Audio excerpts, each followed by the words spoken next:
آدم کی خلقت سے لاکھوں سال پہلے اس زمین پہ جنات کھلے عام بستے تھے. نہ کوئی ملک تھا نہ کوئی ریاست، بس ایک ان کا بادشاہ جس کا نام عزازیل تھا اور اس کی ملکہ جس کا نام قبیر تھا.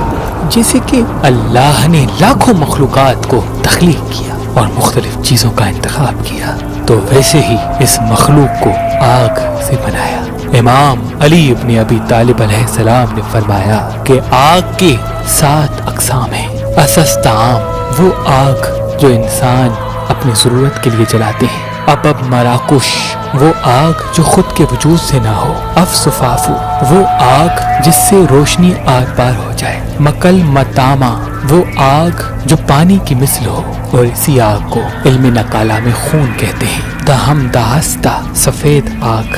جستکم، دوزخ کی آگ. المدیناتو، وہ آگ جو راحت کا سبب ہو. اللہ نے جنات کو افسفافوں سے بنایا، وہ آگ جو روشنی کو نہیں روکتی. تبھی انسان کی آنکھ ان کو دیکھنے سے محروم ہے، کیونکہ انسان فقط ان چیزوں کو دیکھ سکتا ہے جو چیزیں روشنی کو روکتی ہیں. اللہ بہتر سے بہترین خلقت کرنے والا ہے، تو ویسے ہی جنات کے بھی اقسام تخلیق کر دیے. غزل دام، کہن دلام، مرام ماستت، بس پلاب، جگر مناتا.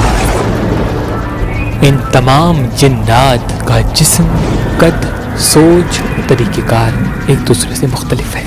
غزل دام یہ کان سے محروم ہوتے ہیں اور فقط ایک آنکھ رکھتے ہیں، اور یہ آواز کو اپنی کھال سے محسوس کرتے ہیں. ان کا قد تقریباً 3 فٹ سے زیادہ نہیں ہوتا، اور جنات میں سے سب سے زیادہ ان کی تعداد پائی جاتی ہے. کہن دلام یہ نہ آنکھ رکھتے ہیں نہ کان، صرف ایک ناک رکھتے ہیں اور انسان کی مہک کو پسند کرتے ہیں. جو انسان زیادہ اداس رہتا ہے تو یہ ان کے قریب آ کے ان کے جسم کی گرمی کو محسوس کرتے رہتے ہیں اور پھر اس کے ساتھ رہنا شروع کر دیتے ہیں. ان کا قد بھی 3 فٹ سے زیادہ نہیں ہوتا. مرام ماستت، انہوں نے عزازیل کی آواز پہ لبیک کہہ کے انسان سے دشمنی مول لی، اور ان کے 5 کان، 3 آنکھیں ہوتی ہیں، اور ان کے ہاتھ پاؤں نہیں ہوتے. ان کی رفتار اتنی تیز ہوتی ہے کہ یہ ایک لمحے میں پوری زمین کا چکر لگا سکتے ہیں. ان کا رنگ سرخ ہوتا ہے اور ان کا قد 2 فٹ سے زیادہ نہیں ہوتا.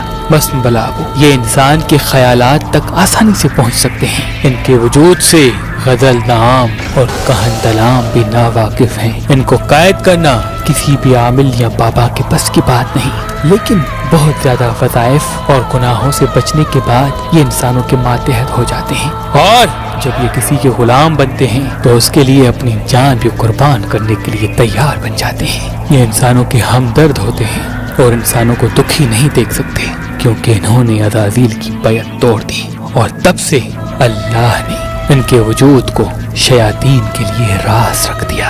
ان کو تیکھی اور کھٹی چیزوں کی خوشبو بہت پسند ہوتی ہے، تبھی مختلف عامل لیمو یا مرچ اپنے ساتھ رکھا کرتے ہیں، کیونکہ ان کے تبسط سے وہ اپنے علم کو بڑھاتے ہیں. جگر ممتاز یہ قبیلہ عزازیل سے ہیں، اور صرف 7 قسم کے ہی وجود اس زمین پہ موجود ہیں. ایک عزازیل، ایک قبیرہ، ایک بلابا جو عزازیل کا بڑا بیٹا ہے، ایک کفف جو عزازیل کا چھوٹا بیٹا ہے، ایک معافہ، ایک لباب اور ایک نقیق.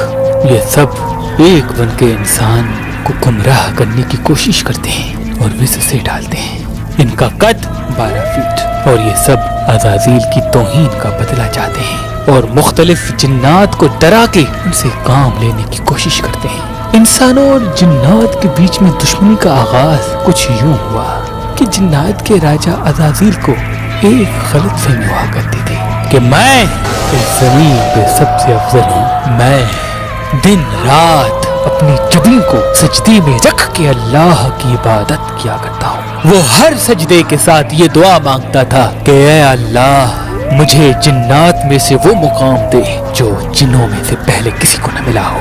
بس اس کی لاکھوں سال کی عبادت کے بعد اللہ نے اسے عرش عظیم پہ بلا لیا اور اپنے معتبر فرشتوں کے ساتھ رکھ دیا. عزازیل جب زمین پہ آتا تھا تو سب کو فخر سے کہتا تھا کہ مجھ جیسا اس زمین پہ